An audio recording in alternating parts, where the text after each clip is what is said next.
After Jinu successfully completes the Jeju Island raid, the funeral for Min Byung-gu is held and Jinu attends it. As he arrives, all the cameramen immediately start snapping photos of him. Jeju Island and Jinu quickly become the hottest topics on the internet, and people flood social media with comments praising Jinu for his heroic actions, calling him the GOAT. One person even shares how watching Jinu's summoned magic beasts fight the ants inspired him to overcome his battle against cancer. This marks the first time the public witnesses Jinu's abilities thanks to the live telecast of the Jeju Island raid. While many people demand that Jinu be made a national-level hunter, others argue that he lacks experience. Some are still unaware that Jinu is a second awakening. Although his actions are widely praised, there are also criticisms. Some question why Jinu did not join the raid from the very beginning and argue that his earlier involvement could have saved more lives. This creates a divide between those who support him and those who criticize him for the casualties. As Jinu looks at Min Byung-gu's picture, he notices the grieving family nearby. Baek Yoon-ho approaches Jinu and admits that he never believed one person could win a war. However, after witnessing Jinu's recent fight, he realizes he was wrong. With pride in his voice,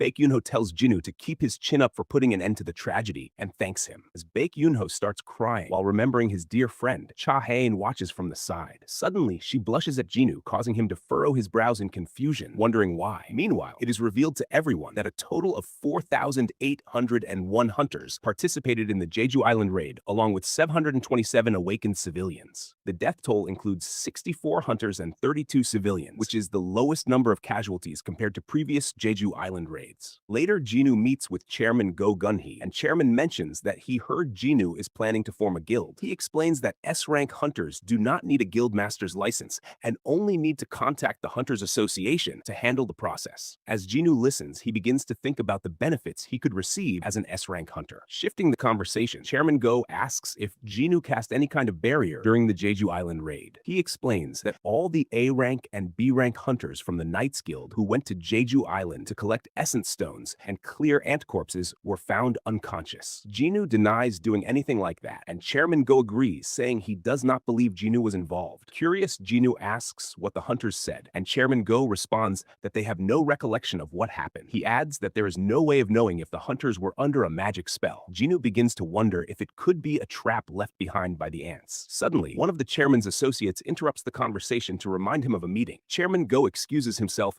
saying a guest is waiting for him, and thanks Jinu for his time. As the meeting concludes, Jinu also decides to leave. After Jinu starts walking towards his car, someone suddenly calls out to him. Jinu turns around and sees a man who introduces himself as Adam White, a senior official from the Federal Bureau of Hunters. Adam mentions that he